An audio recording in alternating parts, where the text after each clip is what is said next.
Alors, on est dans une thématique de vaincre les captivités de l'âme. Et la semaine passée, j'ai abordé le sujet comme de quoi que le Seigneur désire aussi qu'on fasse face, ok, comme le thème de l'année, fait face aux attaches émotionnelles démoniaques, qui peut expliquer des fois pourquoi on a de la misère à se détacher de certains comportements ou de certains péchés, parce qu'il y a comme un attachement émotionnel spirituel qui est là, qui a besoin d'être dénoué. Et le Seigneur désire tellement nous délivrer. Et il n'y a jamais de condamnation, je vous dis, quand j'apporte ces messages-là. Parce que, tu sais, il n'y a rien d'urgent dans le sens que c'est comme, tu sais, des fois, ça peut sembler tellement grand de voir, je ne sais pas comment je vais faire pour me sortir de ça. Mais c'est d'y aller un jour à la fois, un pas à la fois, on prend la parole de Dieu et on cherche à mettre en application. Même les enseignements que j'apporte, je donne toujours des façons, comment est-ce qu'on peut s'en sortir? Eh bien, ça, vous pouvez répéter ça à la maison, dans vos temps de prière.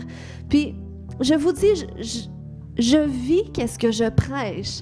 Puis, qu'est-ce que je dis de prier? C'est des façons que moi-même je prie et qui ont fonctionné pour moi, puis qui fonctionnent pour d'autres. Puis c'est des choses, des fois, que je reviens là-dessus. Pourquoi? Parce qu'on vit dans ce monde, mais on vit aussi qu'on a certains combats qui ne sont pas toujours charnels, mais qui sont parfois spirituels. Et il faut savoir comment prier, comment adresser les choses, puis de comprendre la puissance de la repentance, du renoncement, parce que des fois, c'est sournois qu'on donne accès au diable. On peut se coucher sur notre colère et c'est suffisant pour donner accès au diable. Donc, c'est pour ça que on doit toujours constamment revenir à ces choses-là, puis c'est simplement laisser Dieu faire son œuvre en nous et c'est lui qui nous transforme. Donc, ce matin, pour introduire un sujet particulier que je veux apporter, je veux parler particulièrement de notre constitution en tant qu'être humain. Ça, c'est nous, les êtres humains, OK? Puis, la Bible va nous dire qu'on est fait en 3 parties. On est fait esprit, âme et corps, et on le voit particulièrement dans 1 Thessaloniciens 5, 23, qui dit que le Dieu de paix vous sanctifie lui-même tout entier et que tout votre être, l'esprit, l'âme et le corps soient conservés irrépréhensibles. Amen, lors de l'avènement de notre Seigneur Jésus-Christ. Donc, on est fait en 3 parties. Ça, c'est notre corps, ça, c'est l'enveloppe de notre âme. Notre âme est à l'intérieur de notre corps. Donc ça, c'est l'âme. OK? Le corps, c'est l'enveloppe de l'âme. Puis notre âme, ça, c'est notre moi. C'est qui nous sommes. C'est notre personnalité. C'est nos aspirations, notre volonté. C'est nos émotions. C'est qui nous sommes, qui est enveloppé par notre corps. Puis, dans notre âme, maintenant, il y a ce qu'on appelle l'esprit. Esprit, âme, corps. Donc, je trouvais que ça illustrait bien comment est-ce qu'on est fait. On est des êtres humains faits en 3 parties.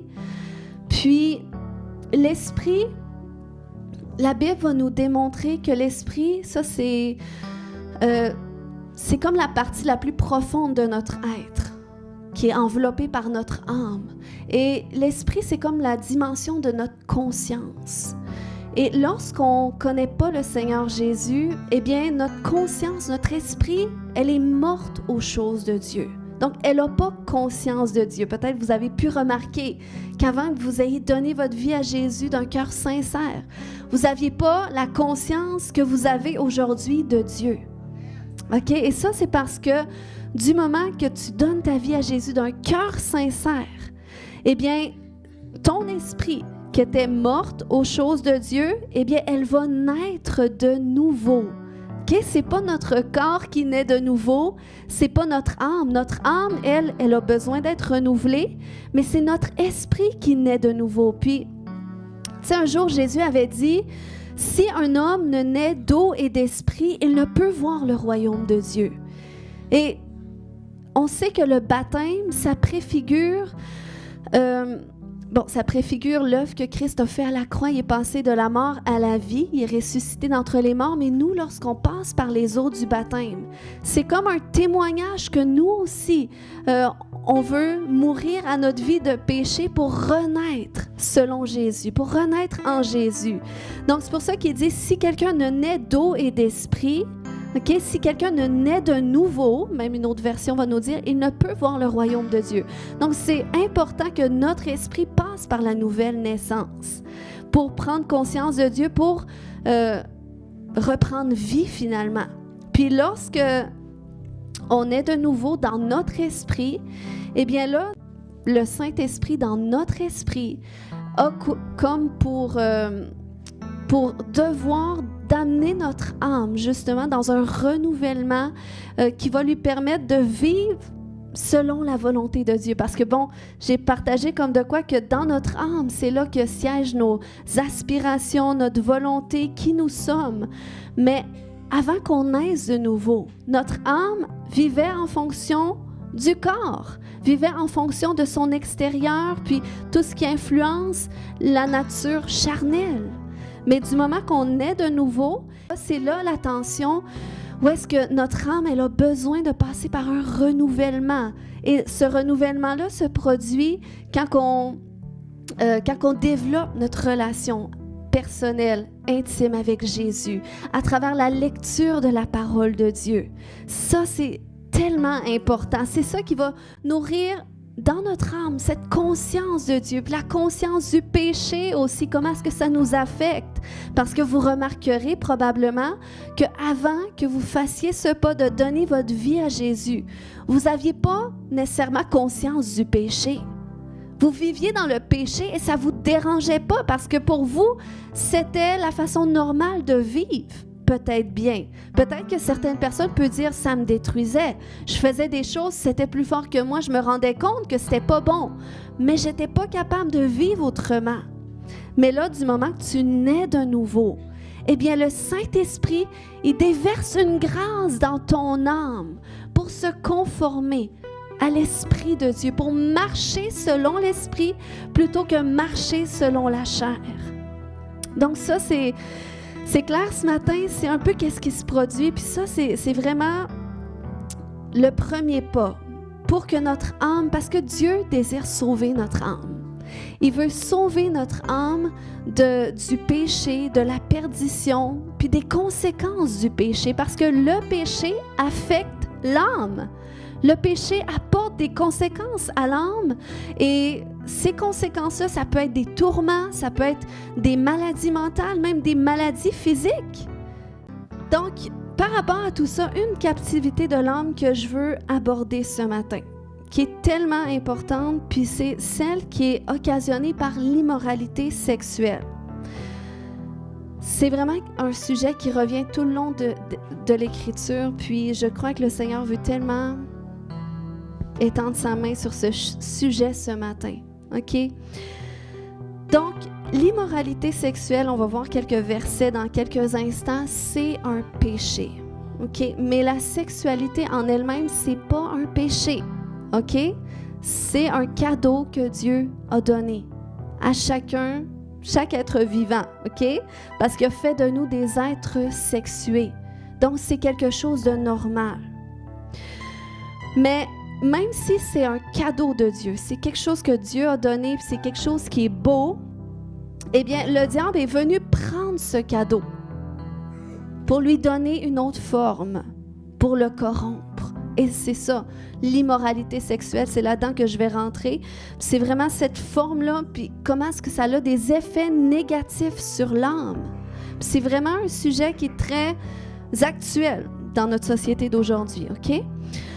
Donc, les premiers passages que je vais partager ce matin sont ceux qui abordent le mariage, puis aussi le célibat. En fait, ça nous dit dans 1 Corinthiens 7, 1 à 9, Paul avait dit « Il est bon qu'un homme se passe d'une femme. Cependant, pour éviter toute immoralité, il est préférable que chaque homme ait sa femme et que chaque femme ait son mari. Que le mari accorde à sa femme ce qu'il lui doit et que la femme agisse de même envers son mari. Car le corps de la femme ne lui appartient plus, il est à son mari. De même, le corps du mari ne lui appartient plus, il est à sa femme. Ne vous refusez donc pas l'un à l'autre. Vous pouvez certes en plein accord l'un avec l'autre, renoncez pour un temps à vos relations conjugales afin de vous consacrer davantage à la prière. Mais après cela, reprenez vos rapports comme auparavant. Il ne faut pas donner à Satan l'occasion de vous tenter par votre incapacité à vous maîtriser. Je voudrais bien que tout le monde soit comme moi, mais chacun reçoit de Dieu un don particulier de la grâce. L'un, le mariage, l'autre, le célibat. J'aimerais cependant dire aux veufs et aux veuves que c'est une bonne chose de continuer à vivre seuls comme moi. Toutefois, s'ils ne peuvent pas se maîtriser en ce domaine, qu'ils se marient. Car vaut mieux se marier que de se consumer en désirs insatisfaits. OK. Vous êtes attentifs ce matin? OK. Dans un premier temps, Paul partage ici l'importance de la sexualité dans un couple marié. OK? Il dit que l'homme donne à sa femme ce qui lui est dû et vice-versa. OK? Parce que si c'est négligé, Paul va dire que l'homme ou la femme devient vulnérable aux tentations vers l'immoralité. Il mentionne aussi l'importance du mariage pour ceux qui ne peuvent pas se maîtriser, qui sont vulnérables à tomber dans l'immoralité, consumés par des désirs insatisfaits. Puis, c'est important, il ne faut pas démoniser les désirs, parce que c'est normal, c'est Dieu qui les a créés. Mais, par exemple, c'est bon d'établir les bonnes bases sur la façon que Dieu conçoit les choses en termes du sujet. Il a parlé de ceux qui sont célibataires, ceux qui ont le don de célibat. Amen. Comme Paul, qui ont la grâce de se maîtriser et qui font le choix de demeurer abstinents. C'est ça que ça veut dire, OK, le restant de leur jour.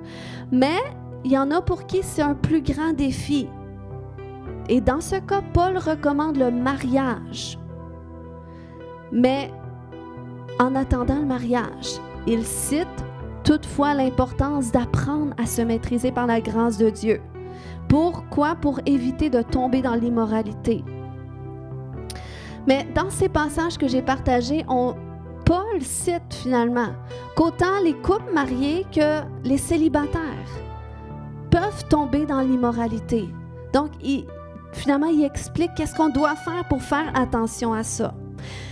Qu'est-ce que la Bible veut dire par immoralité? Immoralité dans le grec, c'est le mot porneia, qui signifie relation sexuelle illicite, qui veut dire adultère, fornication, homosexualité, relation avec des animaux, inceste, idolâtrie. Donc, c'est ce qu'il veut dire. Pour éviter de tomber dans ces choses-là, OK? Soit que le célibataire se marie, ou soit qu'il soit comme moi, qui ait la grâce de se maîtriser pour être abstinent, ou soit qu'un homme et une femme veillent chacun à remplir leurs responsabilités pour ne pas tomber là-dedans. Puis, tu sais, le terme adultère dans la Bible, c'est pas seulement un terme qui signifie l'infidélité, mais c'est aussi toute relation sexuelle en dehors du mariage. D'où la provenance du terme fornication, c'est ce que ça veut dire. Donc, c'est considéré comme de l'immoralité sexuelle. OK? Et ça, la porneia, ça, c'est la perversion que le diable est venu imprégner à la conception humaine de la sexualité. Mais j'ai vraiment la ferme conviction que le Seigneur veut restaurer la pureté de ce sujet, même au sein de l'Église. C'est un sujet qui est important parce que le diable s'y est autant acharné comme il le fait. On le voit dans les écoles, tout ce qui est enseigné aux enfants pour essayer de pervertir ce cadeau que Dieu nous a donné. Eh bien, si le diable s'acharne autant là-dessus, c'est parce que combien ça peut être une bénédiction de comprendre la conception de Dieu par rapport à ça, puis de la façon que Dieu nous a conçus pour le vivre. OK? Puis Dieu désire nous délivrer, OK, de toute captivité dans laquelle l'immoralité a pu nous amener dans des expériences passées, que ce soit à travers des abus sexuels vécus. Ça fait partie de l'immoralité, ou de l'inceste, ou la consommation de la pornographie. ça a des conséquences néfastes sur notre âme, ou les relations sexuelles hors mariage ou dans un mariage antérieur, et je vais vous expliquer pourquoi tantôt, ou encore les expériences homosexuelles. Je suis dans des sujets particuliers, mais c'est tellement important, OK? On va à l'église pour recevoir un enseignement de la parole de Dieu, puis c'est la parole de Dieu qui nous enseigne ces choses. Donc, il faut comprendre que ces expériences que je viens de citer ont des répercussions négatives sur notre âme et peuvent être à l'origine de difficultés relationnelles avec autrui ou des difficultés relationnelles au sein du mariage. Ou même des difficultés à trouver le partenaire de vie. Il y a des gens qui sont célibataires qui n'ont pas nécessairement l'appel du célibat, mais à cause de certaines expériences du passé qui les tiennent captifs, eh bien, c'est une restriction qui est là pour les empêcher de trouver leur partenaire. Ou ces conséquences, ces expériences-là que j'ai partagées peuvent avoir aussi des répercussions négatives par rapport, mettons, occasionnant une absence de désir au sein du mariage ou une manque de maîtrise face à ces désirs, OK? Que ce soit pour les célibataires ou les couples mariés. Donc, pourquoi l'immoralité sexuelle a des conséquences sur notre âme? J'ai dit tout à l'heure que notre âme a été conçue à la base pour être attachée à Dieu. OK? Ça, c'est le premier attachement pour lequel on a été conçu. Après ça, Dieu a institué le mariage. C'est venu après l'union entre un homme et une femme, qui figure l'union entre lui et nous. OK? C'est ça la beauté du mariage. C'est pour ça que Jésus dit qu'il va revenir chercher son épouse. Parce que nous, l'Église, on est l'épouse du Seigneur et lui, il est notre époux. Et dans l'éternité, on va être un avec lui. On va former un comme un couple marié, homme et femme. Donc, c'est ça la beauté du mariage. Ça préfigure notre relation avec Dieu pour l'éternité.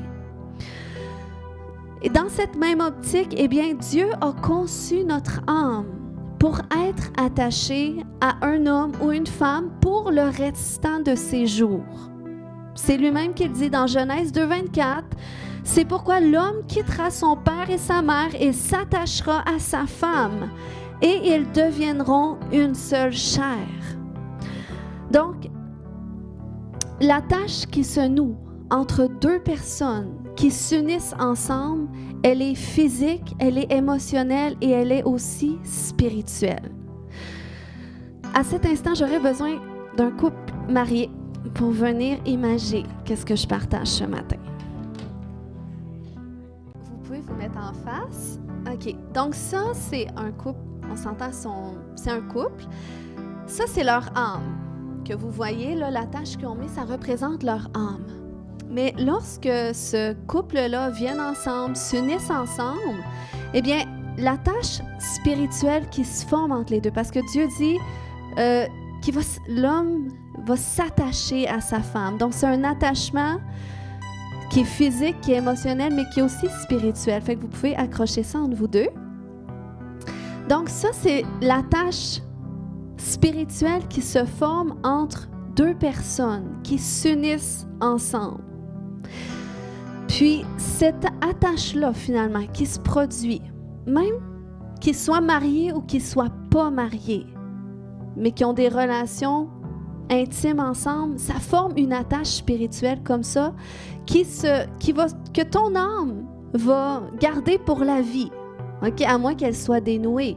Mais c'est ça, Dieu a conçu les choses comme ça. Ce qui fait en sorte que Jésus a dit, si un homme répudie sa femme pour s'attacher à une autre, ben il commet un adultère. OK? Comment est-ce qu'il commet un adultère? Parce qu'il y a déjà un attachement qui est là, que Dieu voit parfaitement. Et on appelle ça aussi un lien d'âme. OK? Donc, c'est pour ça que du point de vue de Dieu, la pensée du mariage, elle est tout à fait logique. Mais on voit comment est-ce que c'est quelque chose que le diable est venu déformer totalement. Il est venu amener dans la conception humaine comme si que le mariage, c'était une restriction pour vivre des plaisirs physiques, émotionnels, puis sans parler de la portée spirituelle qu'il y a derrière deux personnes qui s'unissent ensemble.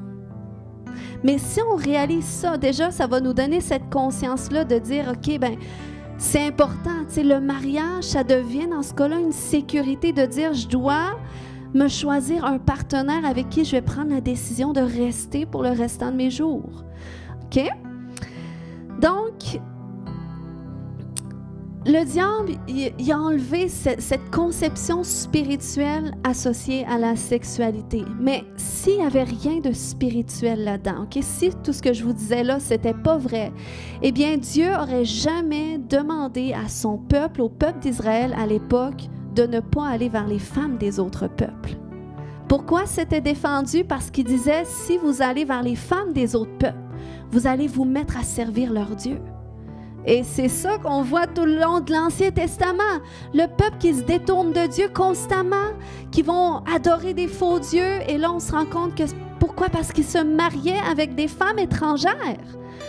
Donc, vous voyez, c'est parce qu'il y a quelque chose de spirituel derrière ça. Puis, à l'époque de l'Ancien Testament, les femmes qui couchaient en dehors du mariage, on les appelait des prostituées. Donc, d'où le mot, même le mot pornographie. Tantôt, j'ai partagé pornéa, mais porno, c'est ce que ça veut dire, la prostitution. C'est de l'immoralité sexuelle, OK? Puis, la prostitution, à l'époque, c'était pas comme aujourd'hui, banalisé, mais c'était une pratique spirituelle. C'était un rite en adoration à des faux dieux. Les femmes se prostituaient pour leur Dieu. Donc, vous voyez la portée spirituelle derrière ça. Donc, c'est pour ça que même à un moment donné, l'apôtre Paul il a dit, c'est dans 1 Corinthiens 6,16, « Ne savez-vous pas que celui qui s'attache à la prostituée est un seul corps avec elle? » Donc, on s'entend que le mot prostituée, OK, c'est toutes les relations d'immoralité, OK, en dehors du mariage. Il dit, celui qui s'attache à la prostituée devient un seul corps avec elle. Donc, toutes les relations que tu as, vous pouvez accrocher ça, mais pas ensemble, OK? Juste un, OK? Toutes les relations qu'ils ont, mais ça devient comme une attache là qui s'attache à leur âme finalement, mais qui s'attache aussi à l'autre personne, que ce soit la personne avec qui ils ont des rapports comme ça, juste une soirée comme ça, ou que ce soit d'une façon virtuelle, à travers la pornographie. Il y a un lien comme ça, il y a une attache spirituelle qui se noue et qui te rend captif, et cette attache devient finalement un conduit pour des démons d'entrée. OK, d'où l'immoralité sexuelle amène notre âme en captivité. Puis même si on peut penser que c'est des plaisirs naturels, humains, la société nous enseigne ça, eh bien, il y a toute une portée spirituelle qui nous empêche finalement de bénéficier de la bénédiction de qu'est-ce que ça consiste finalement, la sexualité, puis de vivre ça à travers le cadre du mariage. Comment c'est une sécurité spirituelle, c'est une protection, puis il y a aussi toute une bénédiction qui vient avec. Et c'est vraiment une façon d'honorer Dieu quand on le fait ça, quand on réalise que vraiment c'est considéré comme de la prostitution, que Dieu, ça déplaît à Dieu. Mais j'enseigne ça ce matin. Je sais qu'il y en a qui ont eu d'autres relations dans le passé, ils ont eu une vie avant le Seigneur. Peut-être qu'il y en a qui, vous avez vécu un divorce. Dieu vous pardonne. Mais je veux que vous preniez conscience que c'est important qu'on dénoue toutes ces attaches-là. Que des fois, on amène ça dans notre mariage. Puis on se questionne. Puis des fois, ça peut être une attache qui est là à cause d'un abus sexuel. OK? Il y a une attache qui est là. Et là, on rentre dans le mariage et on a de la misère à être connecté ensemble. Peut-être la tâche spirituelle, elle est là quand même. Mais la tâche émotionnelle, elle n'est pas là. On a du mal. Pourquoi? Parce que tellement toutes sortes d'attaches que le Seigneur veut dénouer, dont le Seigneur veut nous délivrer pour qu'on puisse s'épanouir dans le mariage. Puis qui sait, c'est peut-être à cause de ces attachements aussi que peut-être tu es célibataire et tu as des désirs qui sont naturels, mais tu as du mal à te maîtriser. Tu as du mal à ne pas tomber dans l'immoralité. Pourquoi? Parce que des attaches qui sont là, qui sont des conduits ouverts, dont le Seigneur veut te nettoyer. Il veut les ôter. C'est ça la bonne nouvelle, OK? C'est pas... Il y a une solution pour ça, OK? C'est ce que je vais amener ce matin. Donc, vous pouvez vous rasseoir. Merci. On peut les applaudir.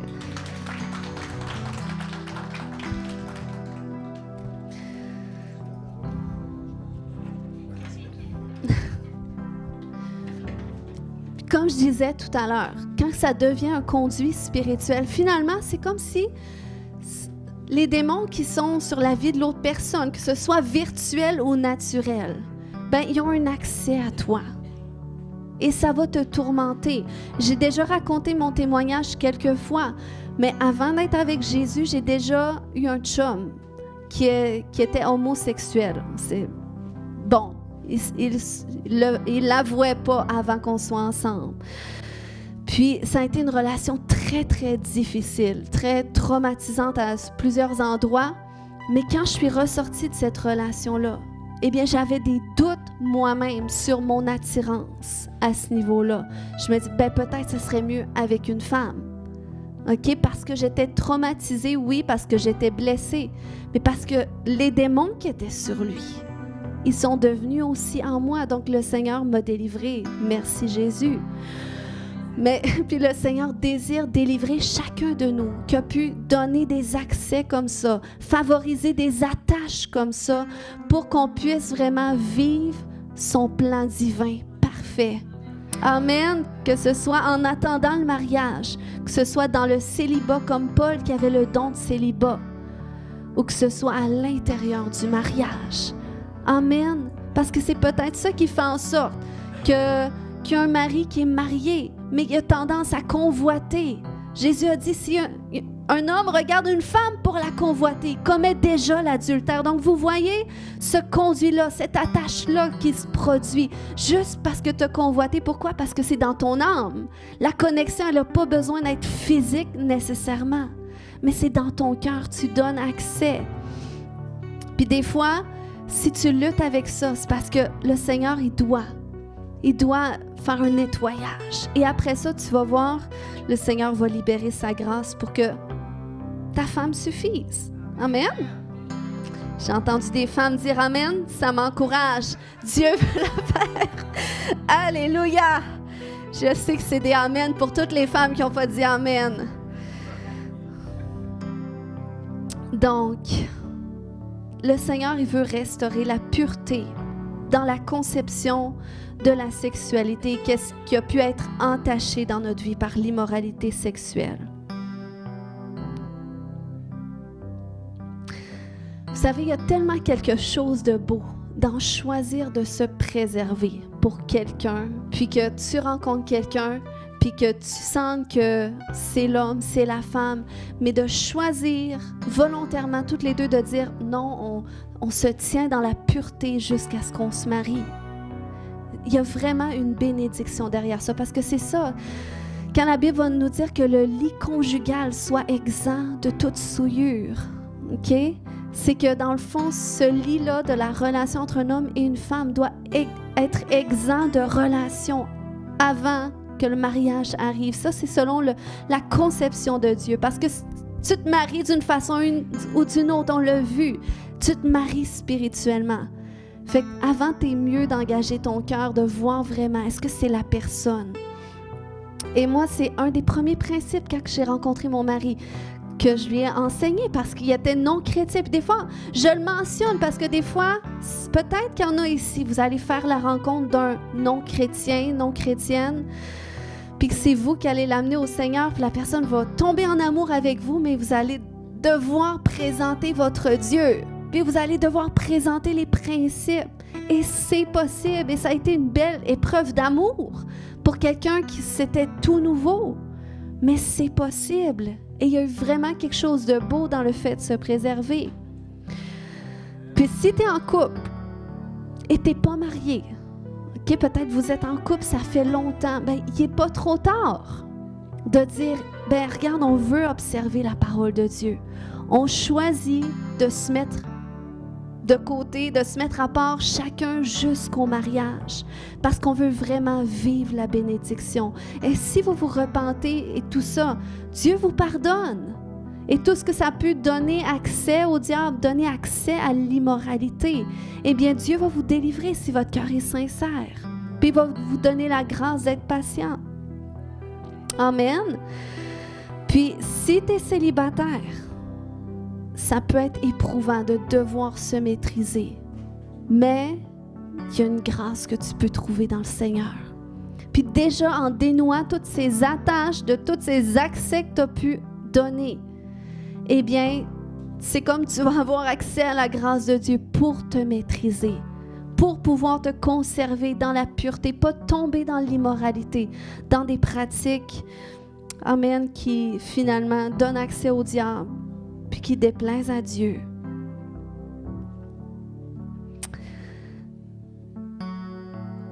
La Bible nous dit dans 1 Corinthiens 6, 18 à 20, « Fuyez l'immoralité sexuelle. » OK? Fait que c'est vraiment toute personne célibataire, en couple, mariée, peu importe, fuyez.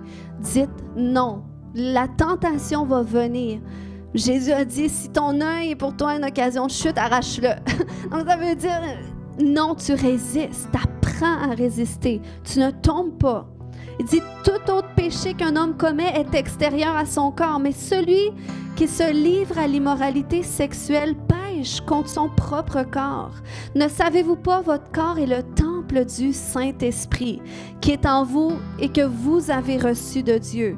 Vous ne vous appartenez pas à vous-même.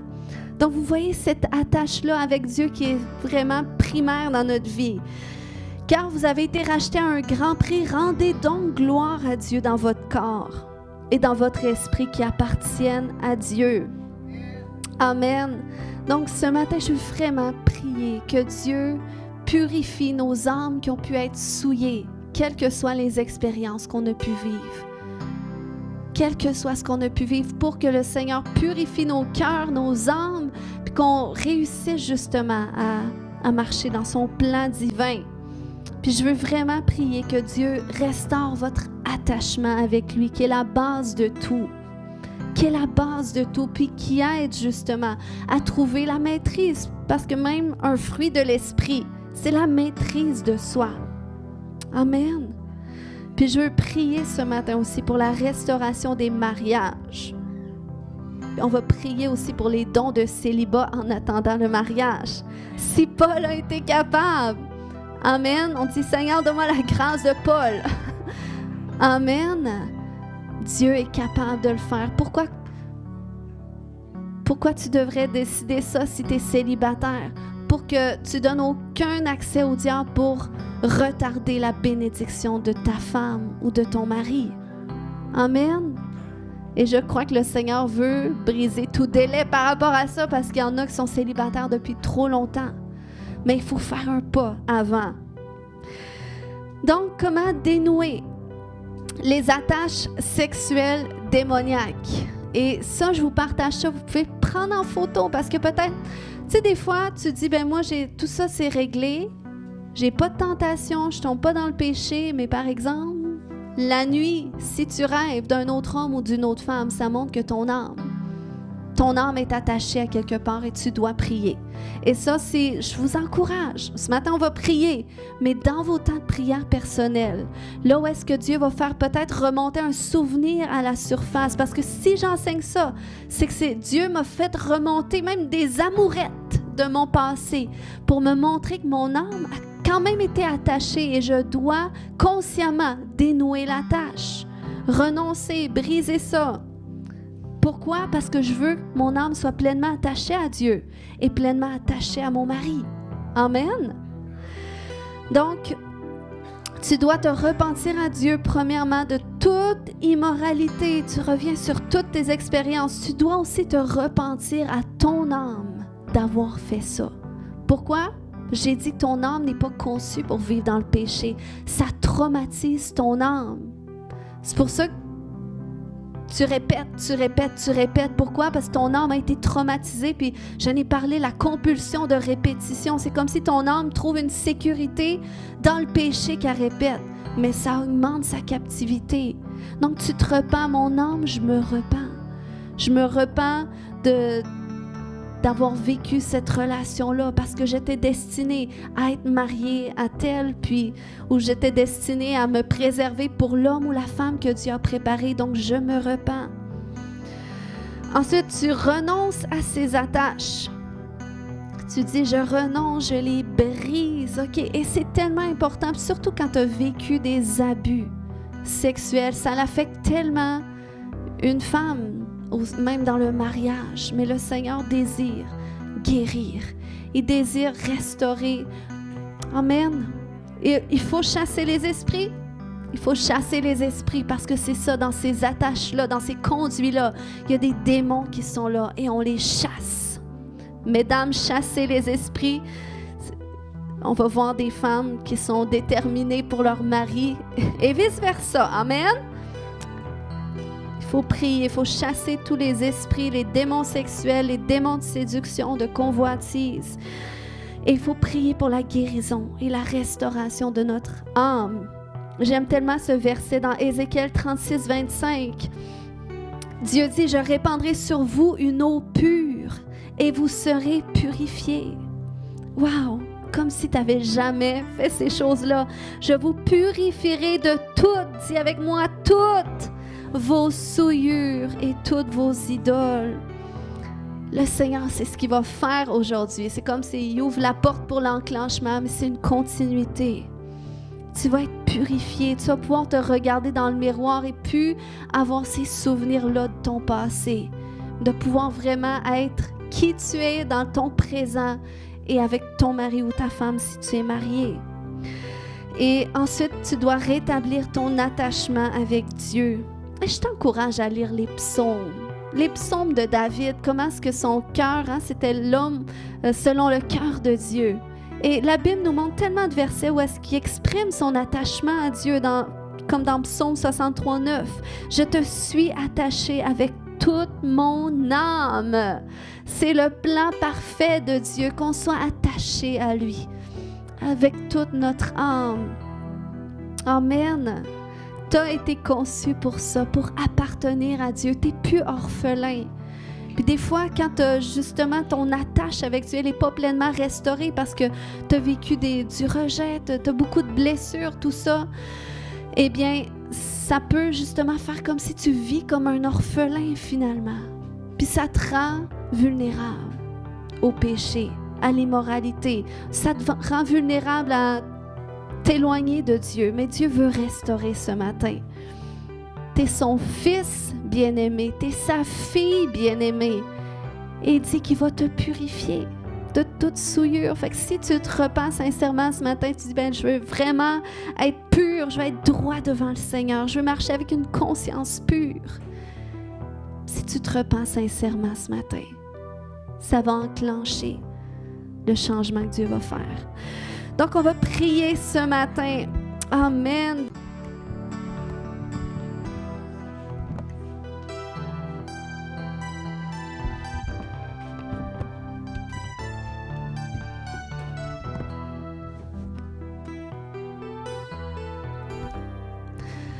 Alléluia. Seigneur, je veux prier d'abord pour tous ceux qui t'ont peut-être jamais donné toute leur vie, qui nous écoutent en différé, Seigneur Dieu, dans le nom de Jésus.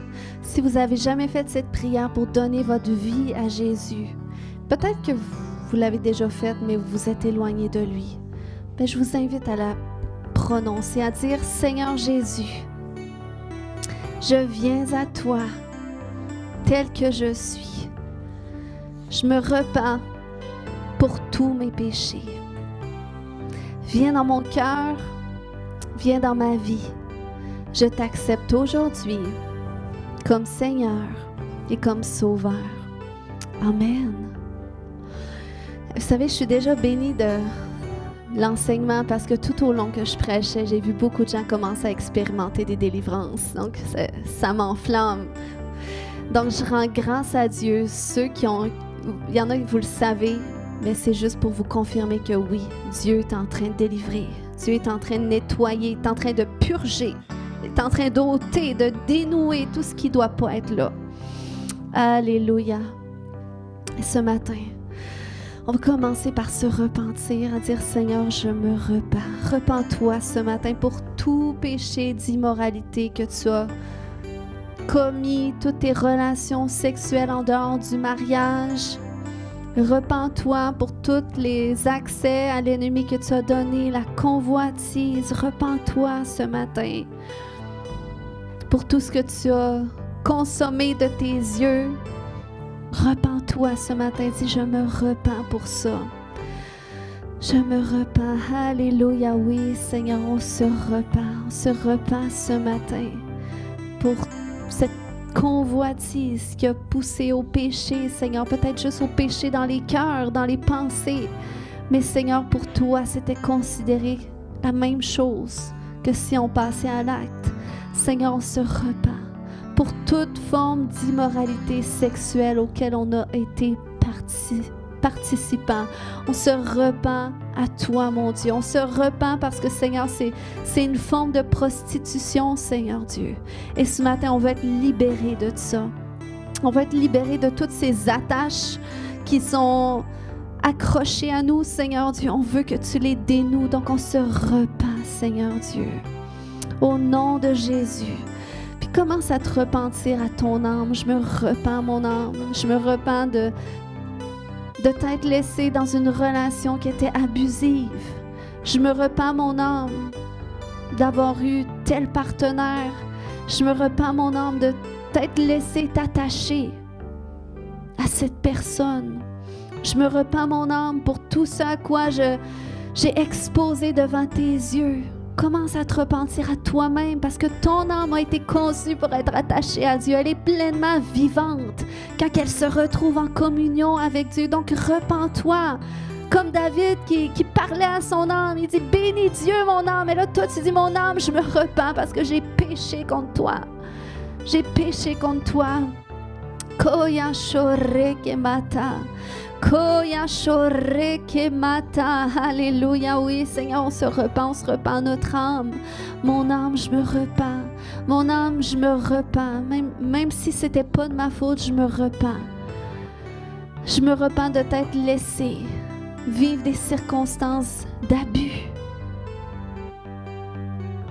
Alléluia. Si tu dois aussi pardonner à des gens ce matin, fais-le. Libère-les entre les mains de Dieu ce matin. Je la pardonne. Je la pardonne pour cette chose qu'elle m'a fait. Koreke maya shotede. Koya shoroko mata. Kaya shote. Koya shoreke mata. Koya shoreke mata. Koya shoroko mata. Alléluia. Et ce matin, commence à renoncer aux attaches. Je renonce à ces attaches que j'ai nouées. Je renonce à la fornication. Je renonce à l'adultère. Je renonce à la pornographie. Je renonce à l'homosexualité. Je renonce à toute pratique sexuelle hors de toi, mon Dieu. Je renonce à la convoitise. Je renonce à la séduction. Au nom de Jésus, renonce ce matin. Je renonce à cette attache avec cette personne. Je renonce à cet ancien mariage. Je renonce à cette ancienne relation. Je renonce à cette attache que j'avais créée avec telle personne. Ce matin, renonce avec chaque partenaire. Dis, je renonce à ce lien avec un tel. Je renonce à ce lien avec un tel. Koya shoreke mata ya shoto. Brise ces attaches ce matin. Dénoue-les. Dis, tu renonces à ça. Tu veux plus les porter. Tu veux plus que ton âme, ça soit marqué dans ton âme. Tu veux être libre pleinement pour être attaché à Dieu et pour t'attacher à ton mari ou ta femme. Koyashoreke manta. Yotoreke bayashoto yontoreke mata. Koyashoreke matede. Et là, on va ordonner à tous ces esprits qui nous tourmentaient la nuit ou dans le jour ou dans nos comportements, tous ces esprits qui voulaient nous faire tomber. Alléluia. Ce matin, ordonnez-les de vous quitter. Au nom de Jésus, tout démon sexuel qu'on appelle incubus, succubus, au nom puissant de Jésus, je vous ordonne maintenant de libérer. Libérez maintenant les enfants de Dieu, tout esprit impur, tout esprit d'immoralité, d'impudicité. Au nom de Jésus, tu quittes maintenant. Tu quittes maintenant. Koyashoreke mata. Koyashoto, tout esprit de sirène des eaux qui est connecté avec ses désirs impurs, tu les quittes maintenant. Tous les démons qui étaient connectés à la pornographie, dans le nom de Jésus, vous libérez maintenant, maintenant, maintenant, maintenant. Maintenant, alléluia, maintenant, vous quittez maintenant. Je les détache de toi. Je les détache de toi au nom de Jésus. Je les détache de toi, tous ces esprits impurs et qui étaient aussi avec des esprits de honte, de culpabilité. Au nom de Jésus, tu quittes maintenant. Tu quittes maintenant parce que Jésus accorde son pardon. Oh, parce que Jésus nous lave par son sang. Il vient nous purifier de toute souillure ce matin.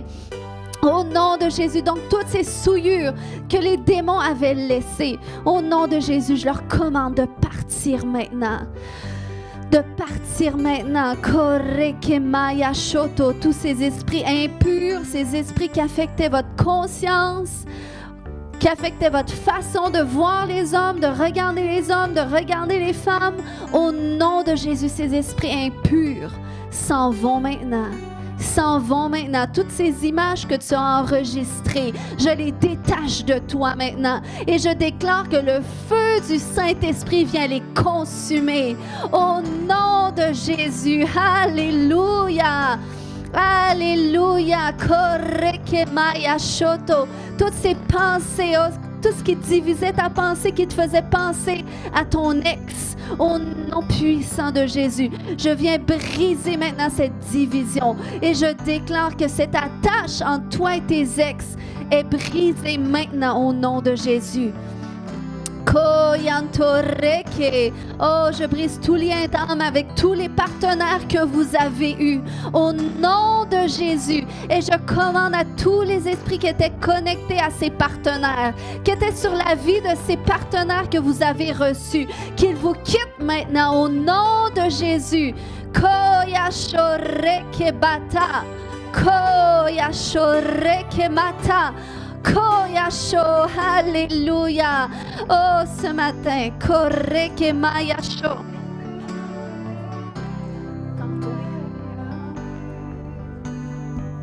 Koyasho. Je fais un geste prophétique ce matin parce que lorsque je faisais ça, je voyais un vent de pureté, un vent de purification que le Seigneur envoie sur les cœurs. Reçois seulement, laisse sa présence ce matin te purifier, te nettoyer au nom de Jésus. Oh, tous ces péchés même qu'on a fait contre toi, qui avaient affecté ta façon de te voir, de voir ta sexualité dans le nom de Jésus, qui l'avait vu comme impur parce que tu t'es senti souillé, sali. Il y a un vent de pureté ce matin, ça se détache de toi, ça se détache de toi au nom de Jésus. Oh, un vent de restauration, un vent de guérison. Reçois ce matin. Le Seigneur guérit des cœurs ce matin. Le Seigneur restaure ce matin. Koyashoreke matadaya. Koyashore baba baba. Oh, laisse Yahweh ce matin. Laisse Yahweh toucher ton âme ce matin. Oh, laisse Yahweh ce matin purifier ton âme. Purifier tes pensées, purifier qui tu es. Koyashorekeba, koyashorebata. Oh, je déclare une redéfinition de la sexualité au nom de Jésus, une redéfinition de pureté qui est libérée dans ton âme aujourd'hui. Koyashoreke. Et je libère une grâce pour vivre ces choses à la façon de Dieu. Karekemayashote. Koyashoto. Ce matin, je libère une restauration. S'il y a des couples mariés, ce matin, prenez-vous la main. Et je déclare une parfaite restauration, une parfaite unification. Au nom de Jésus, une guérison dans votre mariage, une redéfinition de votre intimité. Dans le nom de Jésus, vous êtes un. Vous êtes un. Vous êtes un. Koreke maya shoto yontoreke. Koya shoto. Tu as été destiné pour avoir tout ton cœur attaché à elle ou à lui. Pour avoir tes regards attachés, tournés vers lui et vers elle seulement. Koya shoreke. Merci, Papa. Merci, Papa. Même pour ces personnes qui sont sans leur conjoint, tu fais une œuvre dans la vie de leur conjoint. Oh, tu restaures, Seigneur, parce que, Père, ils sont là pour les représenter. Rokemaya shoto koto. Koya shorebata. Koya shorekemata. Et s'il y a un célibataire qui est proche de vous, levez les mains, les célibataires. J'aimerais qu'un homme célibataire, un homme mette sa main sur un homme célibataire, une femme qui est mariée mette sa main sur une femme célibataire. Les femmes célibataires, levez vos mains pour que d'autres femmes puissent vous entourer dans la prière. On va entourer nos célibataires ce matin. Alléluia. Oh, ce matin, on décrète que tout esprit de célibat qui empêchait cette saison de mariage d'arriver s'en vont. Au nom de Jésus, on vient briser ce joug de célibat pour ceux qui veulent se marier. Au nom de Jésus, on vient briser tout esprit de délai associé au célibat.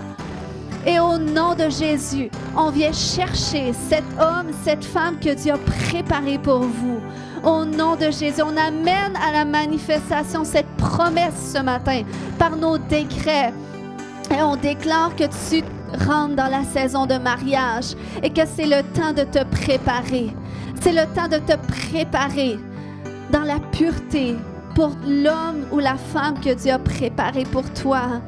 Alléluia. On appelle une accélération ce matin. Oh oui, Papa. Au nom de Jésus. Koya shoreke mata. Koya shoreke bata. Et on libère la grâce de Dieu. On libère la grâce de Paul sur vous. On libère la grâce de Paul, la grâce de ne pas consumer dans des désirs insatisfaits, mais de canaliser ses désirs avec l'aide de Dieu dans la pureté.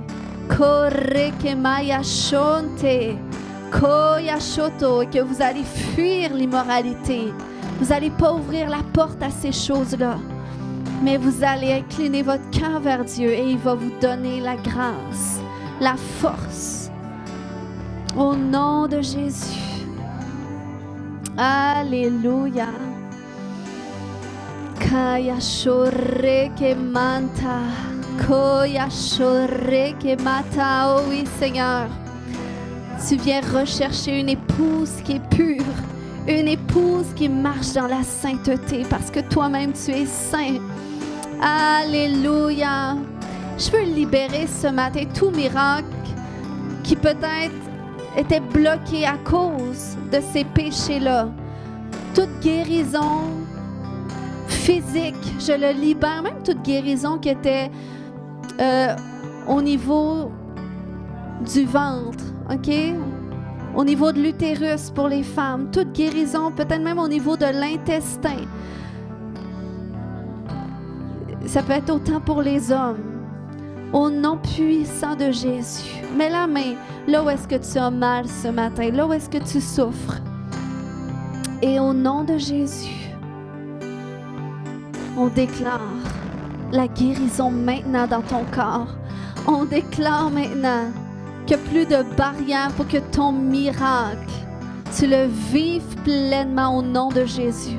On commande chaque partie de ton corps d'être guérie maintenant, d'être restaurée.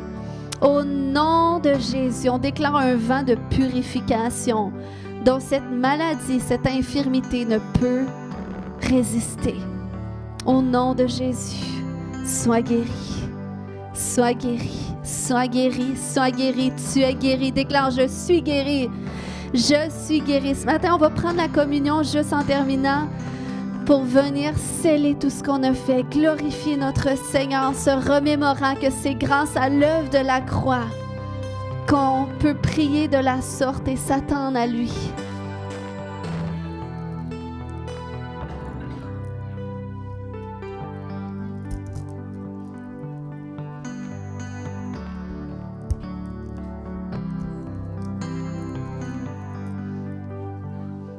Alléluia. Oh Jésus.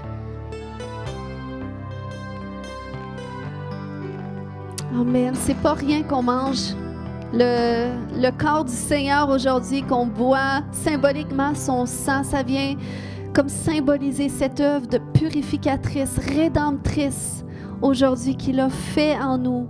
Seigneur, on veut te remercier, Jésus, encore une fois pour ton corps qui a été brisé, pour qu'on soit guéri, pour qu'on soit restauré, pour qu'on soit renouvelé. Et on croit, Seigneur, qu'alors qu'on va manger ce pain qui symbolise ton corps, on croit, Seigneur, que tu viens renouveler, nous renouveler corps, âme et esprit. Amen.